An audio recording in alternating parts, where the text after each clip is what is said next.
டேய் சரவணா, காஞ்சிபுரம் வரைக்கும் போற வேலை இருக்கு. நாளை காலைல நீ நானும் போயிட்டு வந்துருவோம். ஒரு சின்ன ஏஜென்சி பஞ்சாயத்து, நானும் முத்து அதை பத்தி தான் பேசிக்கிட்டு இருந்தோம். என்ன சொல்ற? சரி போலாம். சரி மாமா சாப்பிட வாங்க. இல்லம்மா வேணாம், எனக்கு பசி இல்லை. ஏன்? உண்மையே சொல்லணும்னா சாப்பிடணுங்கிற மூடே இல்லை. என்ன மாமா?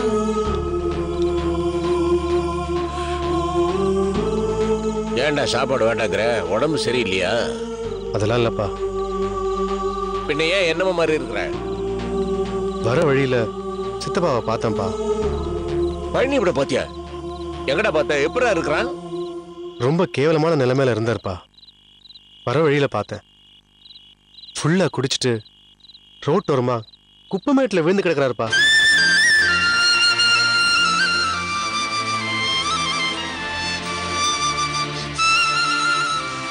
என்னடா சொல்ற? பார்த்துட்டு அப்படியே விட்டு வந்துட்டியா? மன்னிச்சிருங்கப்பா. அவர் அந்த நிலைமையில பார்த்த உடனே வீட்டுக்கு தூக்கிட்டு வரணும்னு நினைச்சேன். ஆனா வேணான்னு மனசை கல்லாக்கிக்கிட்டு திரும்ப வந்துட்டேன். ஏண்டா? நான் பட்ட காயம் அப்படிப்பா. என்னை வீட்டை விட்டு வெளியில அனுப்பிச்சது கூட எனக்கு பெருசா தெரியல. ஆனா உங்களை எவ்வளவு அவமானப்படுத்திருக்காரு.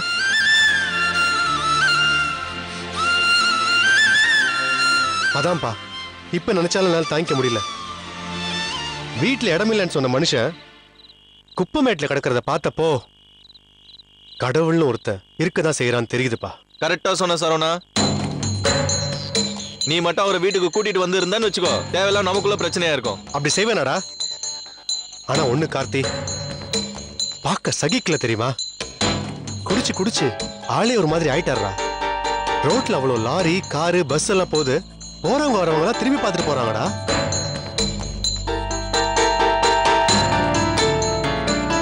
ஆனா எதுவுமே அவருக்கு தெரியலடா. அப்படியே வானம் பார்த்த பூமி மாதிரி கிடக்குறாரா. கேட்க மனசுக்கு சங்கடமா தான்டா இருக்கு. ஆனா சிலருக்கு பட்டாதான் புத்தி வரும்னா பட்டுதான் திருந்துரும். வேற வழி இல்ல. என்னடா ஆளாளுக்கு இப்படி பேசுறீங்க? அண்ணன் லாகத்தை உயிரோடு இருக்கும்போது என் தம்பி ஒருத்த அப்படி கிடக்குறான்.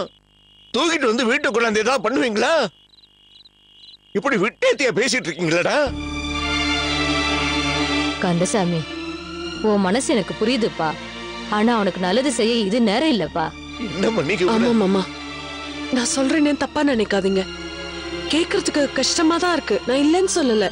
ஆனா அவர் அந்த குப்பமேடு வரைக்கும் இழுத்து விட்டது நாம இல்லையே. அவரா ஆசைப்பட்டு சேர்த்துக்கிட்ட பொம்பளை தானே இழுத்து விட்டுருக்கா. யாரால அப்படி நடந்துக்கிட்டான்னு பாக்காதீங்கம்மா. அவனுக்காக நான் துடிக்கிறது உங்களுக்கு எல்லாம் புரியலையா? புரியுது மாமா, ஆனா அதுக்காக நாம எல்லாம் என்ன செய்யறதுன்னு தான் எனக்கு தெரியல.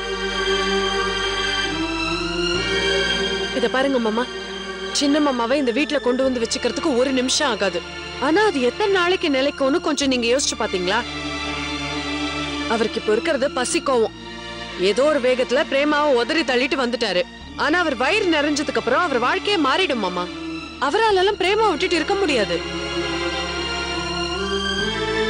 மாமா. இன்னொரு விஷயமும் இருக்கு. அந்த பிரேமாவோட சகவாசம் வச்சிருக்கிற யாரையும் நம்மளோடய சேர்த்துக்க முடியாது. சேர்த்துக்க வேண்டாமா? சேர்த்துக்க வேண்டாம், எனக்கு நல்லா தெரியுது. இனிமே பழைய மாதிரி அவனை சேர்த்துக்க முடியாது. ஆனா அவனுக்கு சேர வேண்டியதை கொடுத்து எங்க வேணா இருந்து பொழைச்சுக்கொண்டு சொல்லிடலாமா? ஒரு நிமிஷம் பா. அன்னைக்கு நீங்க இந்த விஷயத்தை பத்தி பேசும்போதே நான் உங்கள்கிட்ட சொல்லணும்னு நினைச்சேன். ஆனா சொல்லல. இப்ப சொல்றேன்ப்பா. நியாயமா சித்தப்பாவுக்கு சேர வேண்டிய சொத்தை நீங்க பிரிச்சு கொடுக்கறதுல எங்களுக்கு எந்த வருத்தமோ கவலையோ கிடையாதுப்பா. ஏன்பா, எல்லா சொத்தையும் விட்டுட்டு வந்தவங்க தானேப்பா. நம்ம உழைக்கல, கஷ்டப்படல, இன்னைக்கு வீடு காருன்னு வாங்கி சகல வசதியோட வாழல. தரத்தை பத்தி எங்களுக்கு கவலையே இல்லப்பா. தகுதி இல்லாத ஒருத்தருக்கு சொத்தை பிரிச்சு கொடுத்து அது திரும்ப அந்த பிரேமா கைக்கு போய் சேர்ந்துருமேப்பா. அதுதான் எங்களுக்கு வருத்தமா இருக்கு. பா, முத்து சொல்றது சரிதான்ப்பா. இந்த சொத்தை மீட்கிறதுக்காக அண்ணி எவ்வளவு கஷ்டப்பட்டாங்கன்னு உங்களுக்கும் தெரியும், எங்க எல்லாருக்குமே தெரியும்.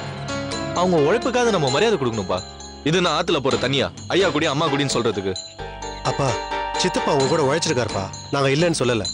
ஆனா அவர் என்னைக்கும் நல்லா இருந்தது நினைச்சு இன்னைக்கு நம்ம அவருக்கு சொத்தை கொடுக்கலாம்னா அவர் நல்லா இல்லப்பா. இப்போ மனசறிஞ்சு நம்ம சொத்தை நாமளே அழிச்சிடக்கூடாதுப்பா.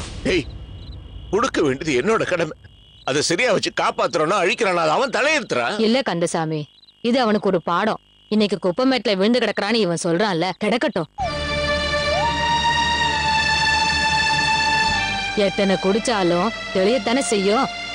தெளியறப்போ சுத்தி பாப்பான்ல, அவமானமா இருக்காது, கேவலமா இருக்காது. ஏண்டா இப்படி ஆயிட்டு நினைச்சு பார்க்க மாட்டான். இன்னும் 4 இடத்துல விழுந்து கிடக்கட்டும், 4 பேரு பார்த்து காரி துப்பட்டும். அதுதான்ப்பா அவனுக்கு நல்ல புத்திய கொடுக்கும். அவன் திருந்தி வரட்டும், அதுக்கப்புறம் நீ அவனுக்கு சொத்தை கொடு.